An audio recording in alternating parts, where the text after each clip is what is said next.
الرجيم بسم الله الرحمن الرحيم إنما يريد الله ليذهب عنكم الرجس أهل البيت وَيُطَهِّرَكُمْ تَطْهِيرًا۔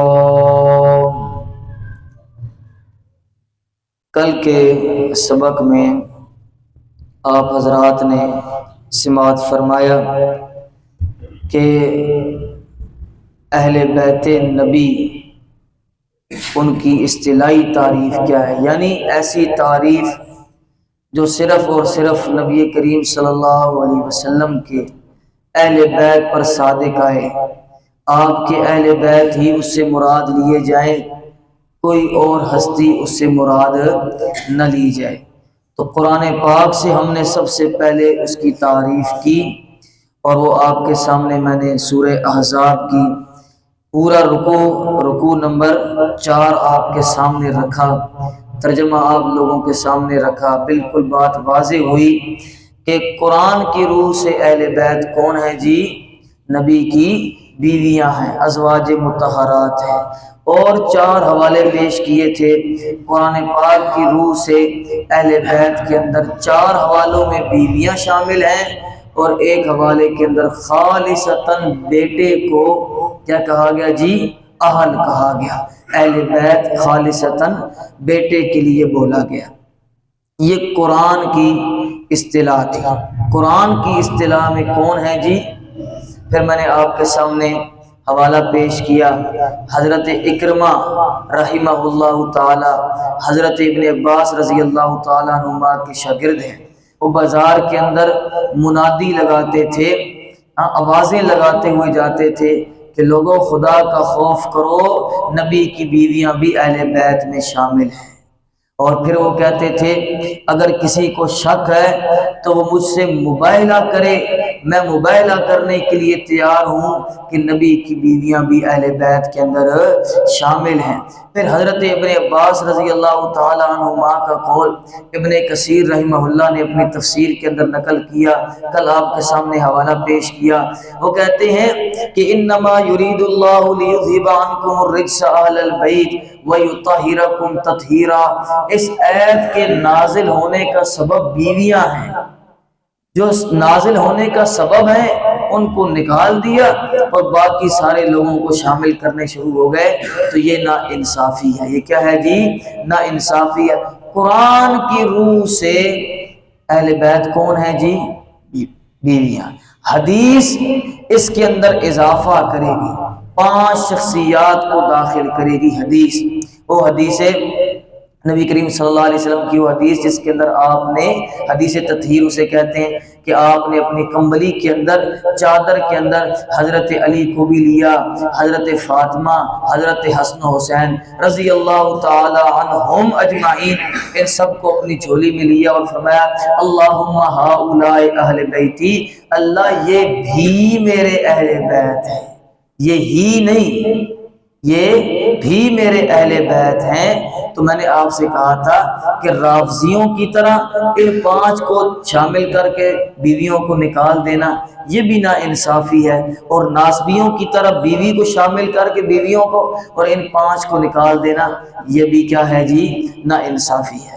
اب ہم چلتے ہیں حدیث کی طرف، اور حدیث حضرت زید بن ارقم رضی اللہ تعالیٰ عنہ کی مسلم کی 2 روایتیں اکٹھی، 2408 اور 2406، یہ 2 اکٹھی روایتیں ہیں مسلم کی۔ اس کے اندر یہ باب ہے، باب فضائل اہل بیت، باب فضائل اصحاب ہے، کتاب اہل بیت ہے۔ چھوٹا جو چپٹر ہوتا ہے اس کے اندر فضائل اہل بیت ہیں، اور جو بڑا عنوان ہے اس کے اندر فضائل صحابہ۔ اس سے ثابت ہوا کہ امام مسلم بھی اہل بیت کو صحابہ میں شمار کرتے تھے۔ امام مسلم بھی اہل بیت کو کس میں شمار کرتے تھے جی؟ صحابہ میں شمار کرتے تھے۔ اس کے اندر یہ روایت ہے، اسے روایت غدیر خم کہتے ہیں جی، روایت غدیر خم کہتے ہیں۔ غدیر خم ایک جگہ ہے جو مدینہ اور مکہ کے درمیان ہے، کہاں پر جی واقعہ ہے؟ مدینہ اور مکہ کے درمیان واقعہ ہے۔ آپ صلی اللہ علیہ وسلم حج کر کے لوٹ رہے تھے، غدیر خم کے مقام پر آپ صلی اللہ علیہ وسلم کھڑے ہوئے۔ غدیر خم کے مقام پر آپ صلی اللہ علیہ وسلم کھڑے ہوئے۔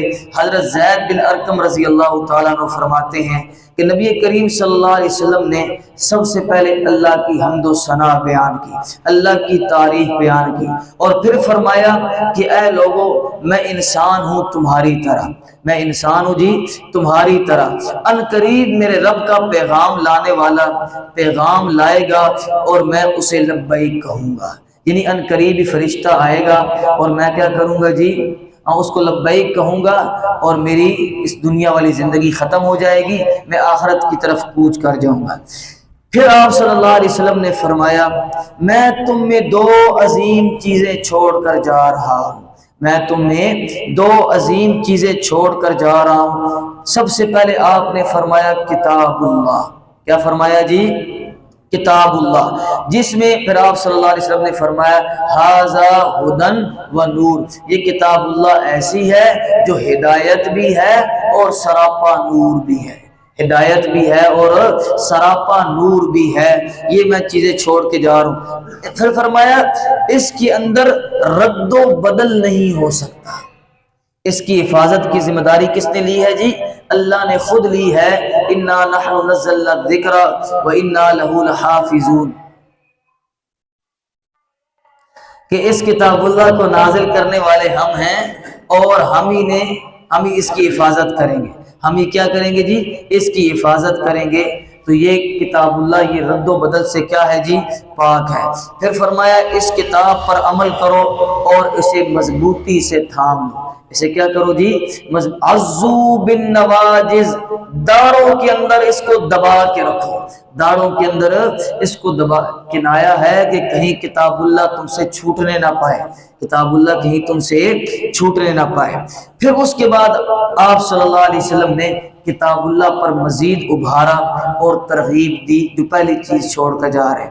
پھر آپ صلی اللہ علیہ وسلم نے فرمایا دوسری چیز میری اہل بیت، دوسری چیز ہے میری اہل بیت، میں تمہیں اہل بیت کے متعلق اللہ کو یاد دلاتا ہوں، میں تمہیں اہل بیت کے متعلق اللہ کو اللہ یاد دلاتا ہوں۔ تیسری مرتبہ پھر فرمایا میں اپنے اہل بیت کے متعلق تمہیں اللہ کا خوف دلاتا ہوں کہ اللہ سے ڈرنا اور میرے اہل بیت کے حقوق ادا کرنا اور اہل بیت کا عزت و احترام۔ اذکرکم اللہ فی اہل بیتی، اذکرکم اللہ فی اہل بیتی، میں تمہیں اہل بیت کے متعلق اللہ یاد دلاتا ہوں۔ کتنی فضیلت کی بات ہے کہ آپ صلی اللہ علیہ وسلم اپنی وفات کے وقت بھی اہل بیت کا تذکرہ کر رہے ہیں۔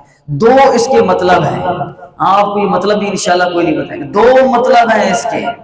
پہلا مطلب یہ ہے اذکرکم اللہ فی اہل بیتی، پہلے انبیاء فوت ہو جاتے تھے، لوگ ان کی اولادوں کو الہ بنا لیتے تھے، لوگ ان کی اولادوں کو کرم نواز بنا لیتے تھے، لوگ ان کی اولادوں سے مدد مانگنے لگ جاتے تھے۔ میں تمہیں اپنی اہل بیت کے متعلق اللہ کا خوف دلاتا ہوں، میری اولاد کو الہ نہ بنا لینا، میری اولاد سے مدد نہ مانگنا شروع کر دینا، جس طرح رافضیوں نے کیا ہے، جس طرح کنہوں نے کیا ہے جی؟ رافضیوں نے کیا ہے۔ یا علی مدد کہنا شروع ہو گئے، یا فضل عباس مدد کہنا، ان کو پکارنا شروع کر دیا، کیا کر دیا جی؟ پکارنا شروع کر دیا، رافضی نہ بن جانا۔ اور دوسرا اذکرکم اللہ فی اہل بیتی، میں تمہیں اہل بیت کے متعلق اللہ کا خوف دلاتا ہوں، ناسبی نہ بن جانا کہ میرے اہل بیت کی عظمت کوئی بھول جاؤ، میرے اہل بیت کی عظمت کوئی درمیانہ راستہ اختیار کرو، نہ انہیں خدا بنانا ہے، نہ انہیں ان کے مقام سے گرانا ہے، بلکہ قرآن و سنت میں جو ان کو مقام دیا گیا ہے ہم انہیں بھی وہی مقام دیتے ہیں، ہم انہیں بھی کیا کرتے ہیں جی؟ وہی مقام دیتے ہیں جی۔ اب اس حدیث کو ہم حل کرتے ہیں، پھر آگے حضرت زید بن ارقم کا ایک بڑا بہترین جملہ آ رہا ہے، اس کو بھی ہم حل کرتے ہیں کہ اہل بیت مزید کون ہے۔ اہل بیت ہے کون؟ خود حضرت زید بن ارقم نے اس کی تشریح کر کے بتایا کہ اہل بیت کون ہے۔ اس یہاں تک کی حدیث کے اندر کیا ہے جی، سب سے پہلے کس کے حقوق ہیں؟ کتاب اللہ کے۔ سب سے پہلے کس کے حقوق ہیں جی؟ کتاب اللہ کی کتاب کے حقوق ہیں، اسے پڑھنا ہے، اسے سیکھنا ہے، یہ کتاب اللہ کے حقوق۔ اس کے بعد دوسرے نمبر پر حقوق ہیں نبی کریم صلی اللہ علیہ وسلم کے اپنے۔ نبی علیہ السلام کے حقوق کا خیال ہوگا تو آپ کی اہل بیت کے حقوق کا خیال ہوگا نا۔ اہل بیت کس کے ہیں؟ نبی علیہ السلام کے۔ نبی علیہ السلام کے حقوق، آپ کو نبی علیہ السلام کی سیرت کتنی پتہ ہے؟ کہتے ہیں جی اہل بیت کا تذکرہ نہیں۔ ہاں، ہمیں نبی علیہ السلام کی سیرت کتنی پتہ ہے، ہم نے آپ صلی اللہ علیہ وسلم کی حقوق کا کتنا خیال کیا ہے؟ قطعاً کوئی حقوق کا خیال نہیں کیا۔ ہمیں آپ کی سنتیں نہیں پتہ، ہمیں آپ کی سیرت نہیں پتہ۔ ہاں، ہم نے کبھی کانفرنس نہیں کی جس کے اندر ہم مصائب نبی پڑھیں۔ مصائب کربلا تو ہم پڑھتے ہیں، پڑھنے بھی چاہیے، چلو وہ ہم بعد کی بات ہے، اس مقام پر حل کریں گے۔ مصائب نبی کدھر گئے ہیں بھائی؟ سب سے پہلے تو نبی علیہ السلام نے فرمایا اشد الناس بلاء الانبیاء، اللہ تعالیٰ کی مخلوق میں سے سب سے زیادہ جس پر تکلیفیں نازل ہوتی ہیں وہ اللہ کے نبی ہوتے ہیں۔ ثم الامثل فالامثل، پھر اس کے بعد انبیاء سے جو نیچے مقام رکھتے جاتے ہیں اللہ تعالیٰ ان کو ان کے مقاموں کے اعتبار سے آزمائشیں دیتا ہے اور تکلیفیں دیتا ہے۔ تو سب سے پہلے اللہ کی کتاب کی حقوق، اس کے بعد نبی علیہ السلام کی حقوق، اور پھر کس کے حقوق جی؟ اہل بیت کے حقوق۔ ان تمام حقوق کو ادا کرنا یہ ہم مسلمانوں کی ذمہ داری ہے۔ بعض نے اہل بیت کے حقوق یاد رکھے، قرآن کے حقوق بھی چھوڑ گئے، نبی کے حقوق بھی چھوڑ گئے۔ بعض نے نبی کے حقوق یاد رکھے اور قرآن کے اور اہل بیت کے حقوق بھول گئے۔ بعض توحید میں غالب آئے، انہوں نے اللہ کے حقوق یاد رکھے، نبی علیہ السلام اور اہل بیت کے حقوق بھول گئے۔ مومن آدمی تینوں کو ساتھ لے کر چلتا ہے، مومن آدمی جی تینوں کو ساتھ لے کر چلتا ہے۔ روایت کا مشکل مرحلہ آ گیا۔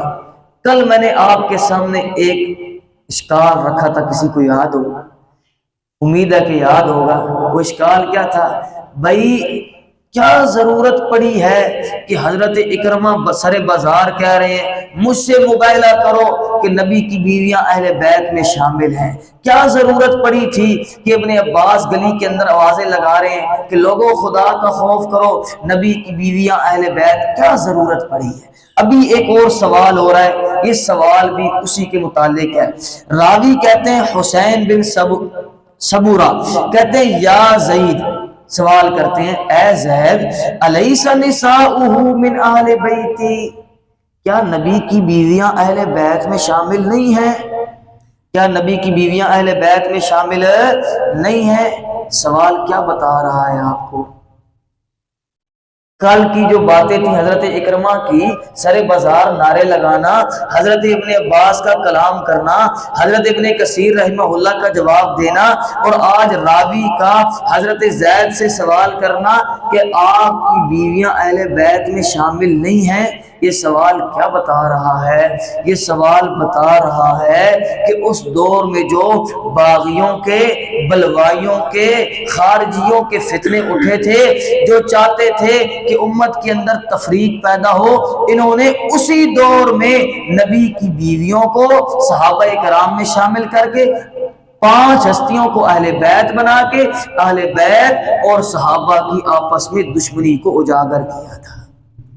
لوگوں کے سامنے کیا چیز رکھی تھی کہ صحابہ اور اہل بیت کے ہیں جی آپس میں دشمن ہیں، صحابہ اکرام نے اہل بیت کے حقوق کھائے ہیں، اور نبی علیہ السلام کہتے تھے کہ میں تمہیں اللہ کا خوف دلاتا ہوں کہ میرے اہل بیت کے حقوق ادا کرنا۔ صحابہ اکرام نے حقوق ادا نہیں کیے۔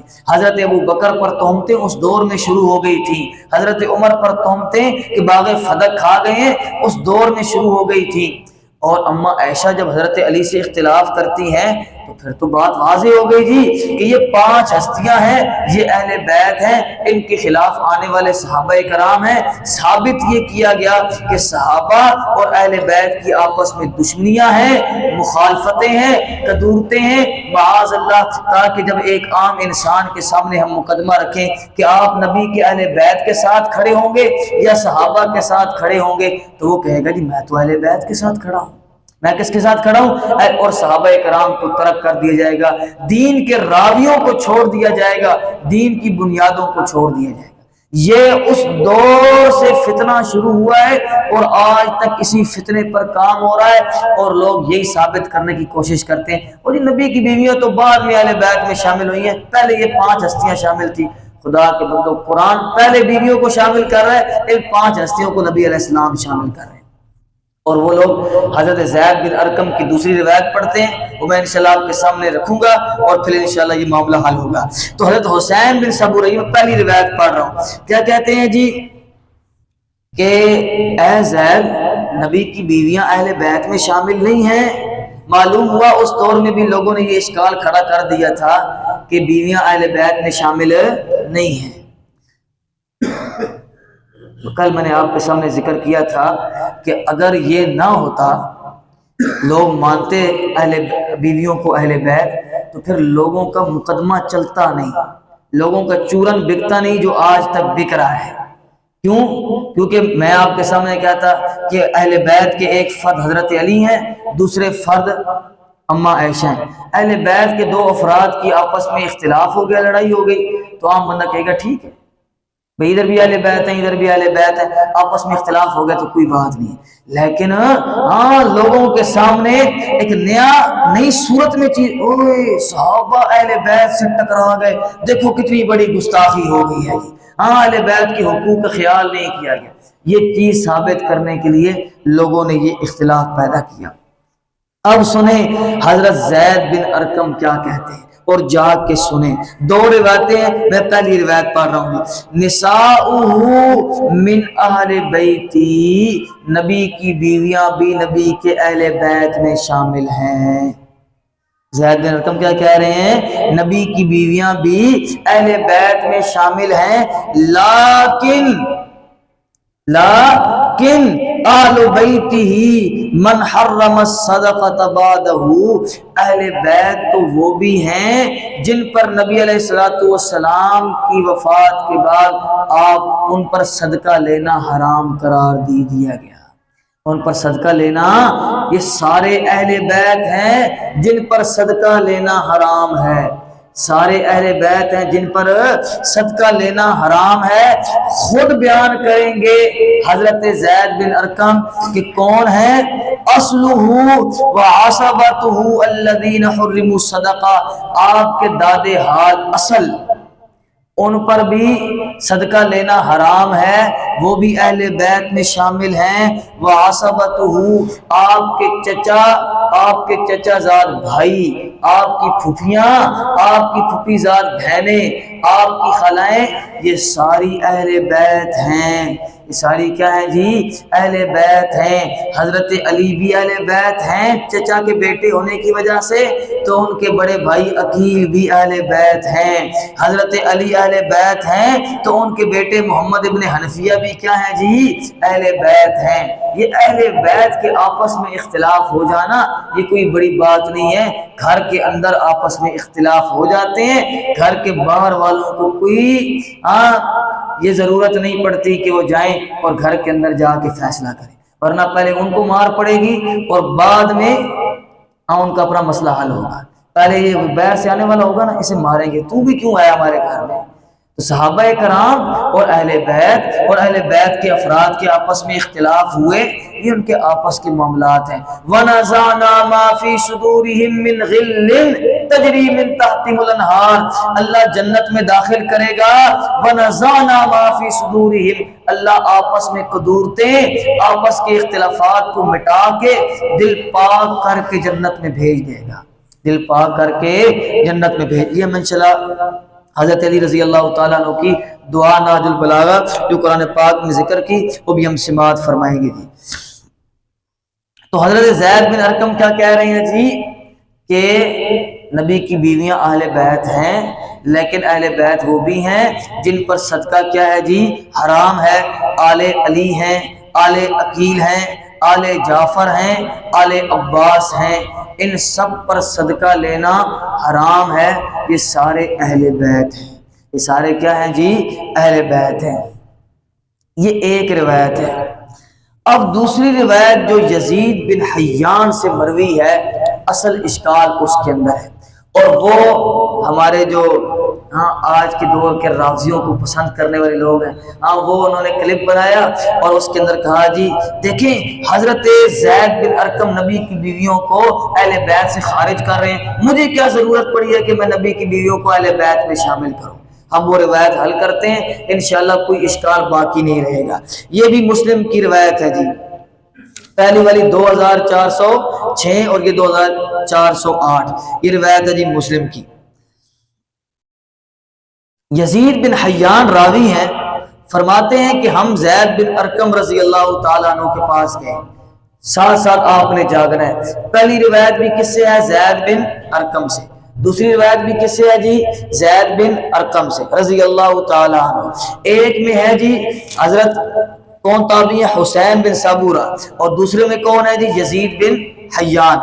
کہتے ہیں جی ہم نے حضرت زید بن ارقم سے پوچھا، یہ غدیر خم کی روایت انہوں نے بیان کی، اس کے بعد ہم نے پوچھا، امام مسلم نے ان کو گٹھا ہی ذکر کیا دونوں روایتوں کو، ہم نے پوچھا کہ کیا بیویاں بھی اہل بیت میں شامل ہیں؟ کیا بیویاں بھی اہل بیت میں شامل ہیں؟ تو حضرت زید رضی اللہ تعالیٰ عنہ فرمانے لگے کہ لا، کیا فرمانے لگے؟ لا، نہیں شامل ہیں۔ پھر کیا کہنے لگے؟ وَإِمُ اللَّهِ، اللہ کی قسم کھاتا ہوں، ان المرأة، بے شک عورت تو تکون مع الرجل العشر من الدار، مرد کے ساتھ ایک زمانہ رہتی ہے، ثم يطلقها، پھر وہ مرد اسے طلاق دے دیتا ہے۔ مرد کیا کرتا ہے جی؟ طلاق دے دیتا ہے۔ لفظ سنتے جائیں، ایک زمانہ مرد کے ساتھ رہی، پھر مرد نے کیا کر دیا جی؟ طلاق دے دیا۔ پھر کیا ہوا جی؟ فَتَرْجِعُ إِلَىٰ أَبِيهَا وَقَوْمِهَا، وہ لوٹ گئی اپنے والدین کی طرف اور اپنے قوم کی طرف۔ جب طلاق ہو گئی، جب طلاق ہو گئی، اب عورت کس طرف لوٹی؟ اپنی ماں، اپنی باپ کی طرف اور اپنے قوم کی طرف۔ اب وہ اس شوہر کے نام سے نہیں بلائی جائے گی، اس شوہر کے نام سے بلائی نہیں، کس کے نام سے بلائی جائے گی؟ اپنے باپ کے نام سے بلائی جائے گی، اپنی قوم کے نام سے بلائی جائے گی۔ دوبارہ سنیں، اپنے شوہر کے نام سے نہیں بلائی، کیوں؟ کیونکہ طلاق ہو گئی۔ کیا ہو گئی ہے جی؟ طلاق ہو گئی ہے۔ اب کیا کہتے ہیں؟ اہل بیت ہی، اہل بیت تو یہ بھی ہیں، اصلہ، آپ کے اصل، یعنی آپ جہاں سے چلتے ہوئے آ رہے ہیں، حضرت آدم علیہ السلام سے لے کر حضرت عبداللہ تک جتنی پشتوں میں سے آپ آئے ہیں، یہ سارے آپ صلی اللہ علیہ وسلم کے اصول ہیں۔ کیا ہیں جی؟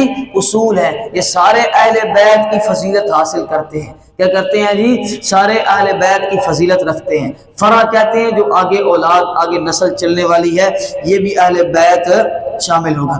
وَعَصَبَتُهُ، اور آپ کے عصابہ، آپ کے چچا زاد بھائی، آپ کے پھپھی زاد بھائی اور بہنیں، یہ سارے اہل بیت ہیں۔ الذین، وہ لوگ، حرموا الصدقۃ بعدہ، جن کے اوپر صدقہ لینا حرام کر دیا گیا ہے۔ صدقہ لینا کیا کر دیا گیا ہے جی؟ حرام کر دیا گیا ہے۔ اب پہلی روایت کے اندر آیا کہ ہاں بیوی اہل بیت میں شامل ہے، بیوی اہل بیت میں شامل ہے، لیکن اہل بیت وہ ہیں جن پر صدقہ لینا حرام ہے۔ دوسری روایت میں آیا کہ نہیں، بیوی اہل بیت میں شامل نہیں ہے، لیکن اہل بیت وہ ہیں جن پر صدقہ لینا کیا ہے جی؟ حرام ہے۔ اب یہ دوسری روایت پڑھی جاتی ہے، کہتے دیکھو جی حضرت ہم صحابہ کا فہم پیش کر رہے ہیں، کیا چیختے ہیں؟ ہم صحابہ کا فہم پیش کر رہے ہیں۔ جب صحابہ کا فہم آ گیا کہ بیوی اہل بیت میں شامل نہیں ہے، تو پھر ثابت ہوا کہ قرآن پاک کی وہ آیت صرف ازواج مطہرات کے بارے میں نہیں ہے، بلکہ ان 5 ہستیوں کے بارے میں۔ اب میں اس حدیث کا جواب دینے لگا ہوں، انشاءاللہ اس کو ہم حل کرتے ہیں۔ درس لمحہ تو نہیں ہو گیا؟ کتنا ٹائم ہو گیا؟ ٹائم ہے، اس کا ہم حل کر لیتے ہیں جی۔ سب سے پہلی بات کہ آپ نے سنا کہ قرآن پاک کے 4 حوالے پرسوں رکھے، ایک حوالہ کل کا۔ قرآن پاک نے اہل بیت میں کس کو شامل کیا ہے؟ کس کو شامل کیا ہے؟ بیویوں کو۔ قرآن پاک نے اہل بیت میں کس کو شامل کیا؟ یہ میں الزامی جواب دے رہا ہوں۔ قرآن پاک نے 5 حوالوں میں اہل بیت میں کس کو شامل کیا ہے؟ بیویوں کو۔ حضرت زید بن ارقم نے اپنی پہلی روایت میں کس کو شامل کیا ہے؟ بیویوں کو۔ حضرت ابن کثیر نے کس کو شامل کیا ہے؟ بیویوں کو۔ حضرت ابن عباس بھی صحابی ہیں، کس کو شامل کیا ہے؟ بیویوں کو۔ اس طرف 8 حوالے ہیں، دوسری طرف لا والا 1 حوالہ ہے۔ ثابت ہوا راوی سے غلطی لگی ہے، حضرت زید بن ارقم یہ نہیں کہنا چاہتے تھے۔ یہ الزامی جواب ہے۔ کیوں؟ ایک طرف 8 روایتیں ہیں، 8 میں سے 5 قرآن کے حوالے ہیں، 3 حدیثیں ہیں۔ ان کو آپ لیں گے یا ایک جانب والی ایک روایت کو لیں گے؟ ان کو لیں گے، 8 حوالوں کو لیں گے۔ ان کو لیں گے جی 8۔ یہ الزامی جواب تھا۔ کیا تھا جی؟ الزامی جواب تھا کہ ہم 8 حوالوں کو ترجیح دیتے ہیں، راوی کو غلطی لگی ہے، زید بن ارقم کو نہیں لگی، کیونکہ زید بن ارقم کی دوسری روایت خود بتا رہی ہے کہ بیویاں شامل ہیں۔ یہاں راوی کو شک پڑا، اس نے لاکن کی جگہ پر لا کا لفظ استعمال کر دیا۔ لاکن کی جگہ پر کس کا لفظ استعمال کر دیا؟ لا کا لفظ استعمال۔ اب جو بندہ بیٹھ کی ویڈیو بناتا ہے، اس نے کیا مسلم کی 2 روایتیں پچھلی روایت نہیں پڑھی ہوگی؟ نہیں پڑھی۔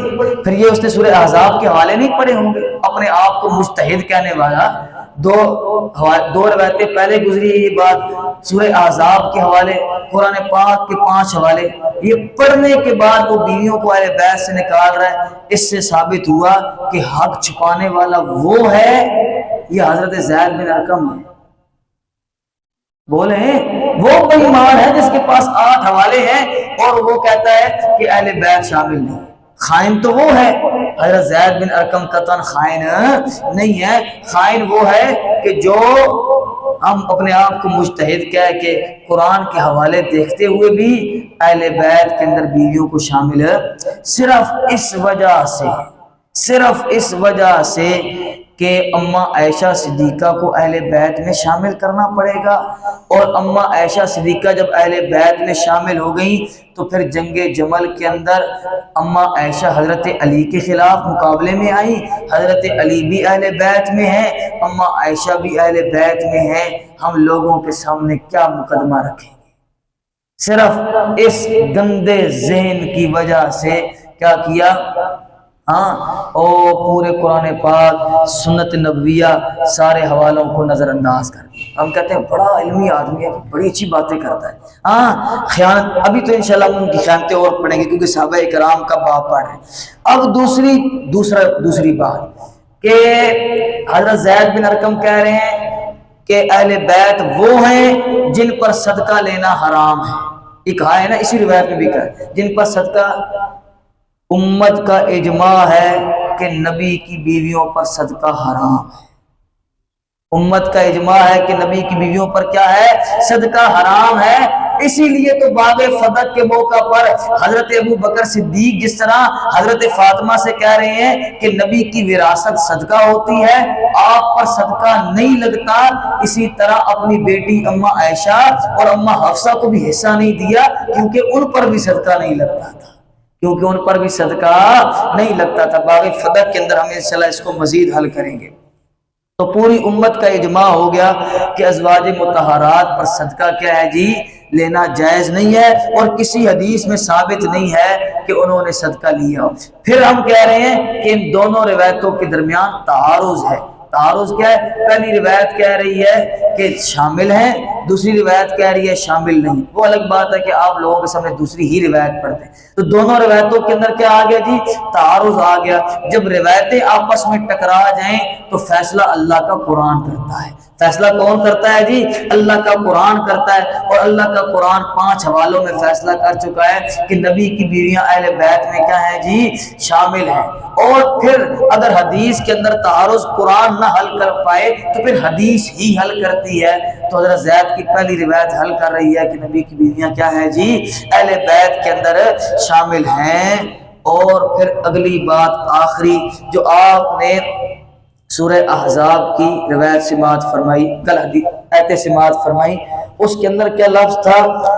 پہلی آیت تھی یا نساء النبی لستن کاحد من النساء، اے نبی کی بیویوں تمہاری جیسی کوئی عورت نہیں ہے، تمہاری جیسی کوئی عورت نہیں، یہ ایک آیت یاد رکھیں، تمہاری جیسی کوئی عورت نہیں ہے۔ دوسری آیت یہ ہے کرنا فی بیوتکن، اپنی گھروں میں ٹھہری رہو۔ نبی کی وفات کے بعد بھی بیویاں کہاں ٹھہریں گی؟ اپنے والدین کے پاس نہیں جائیں گی، ازواج مطہرات نبی کے گھر میں ٹھہریں گی۔ یہ دو آیتیں آپ نے ذہن میں رکھی۔ اب حضرت زید کی روایت سنیں کہ عورت مرد کے ساتھ ایک زمانہ رہتی ہے، پھر وہ طلاق دے دیتا ہے تو وہ اپنے ماں باپ کی طرف لوٹ جاتی ہے۔ نبی کی بیویوں میں سے معاذ اللہ اماں عائشہ کو طلاق ہوئی، اس سے ثابت ہوا کہ اماں عائشہ اہل بیت میں شامل تھی۔ طلاق ہوتی تو پھر نکلتی نا، پھر اپنے باپ کی طرف جاتی۔ ایسا ہے کہ نہیں ہے؟ بس صرف جاگنے کی ضرورت ہے، روایت کے اندر جواب موجود ہوتے ہیں۔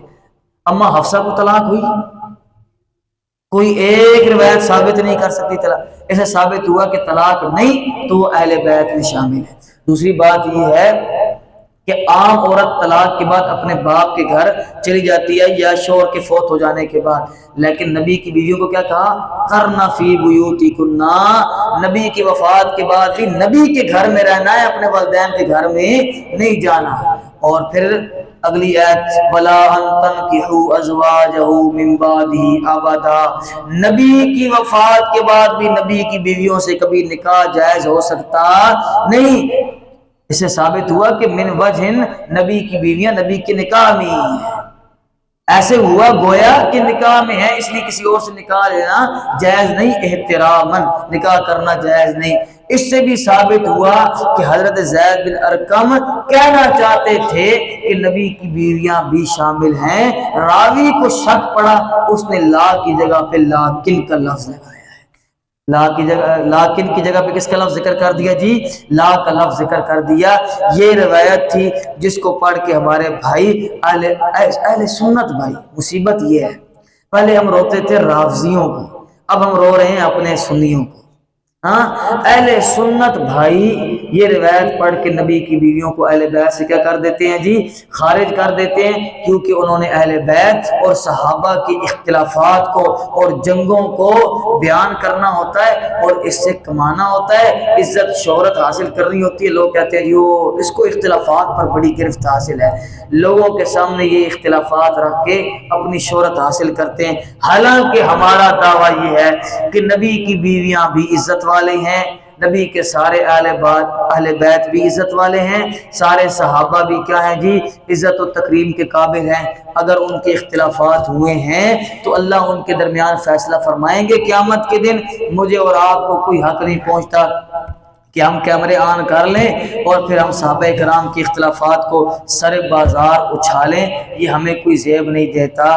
اچھا میں ہر روز آپ کی مثال دیتا ہوں، آپ دونوں بھائیوں کا آپس میں اختلاف ہوتا ہے، ہاں ایک تیسرا بھائی بھی اللہ نے آپ کو دیا، یہ چلیے آپ کے والد صاحب تیسرے ہم مثال لے رہے تھے، آپ دونوں بھائیوں کی آپس میں لڑائی ہوئی، بڑی شدید لڑائی ہوئی، اختلاف ہو گیا، آپ کے والد صاحب گلی میں جا وہ اپنے پڑے نہیں ایک دوسرے مارنے رہے، شرم نہیں آنی، یہ کہتے پھریں تو آپ کے والد صاحب کو لوگ کیا کہیں گے؟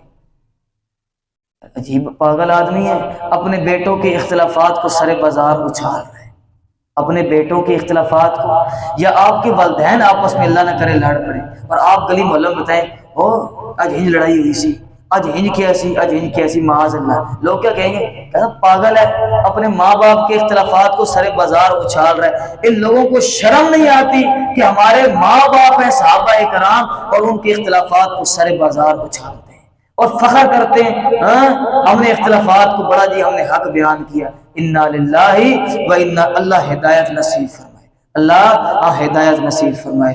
الحمدللہ رب العالمین۔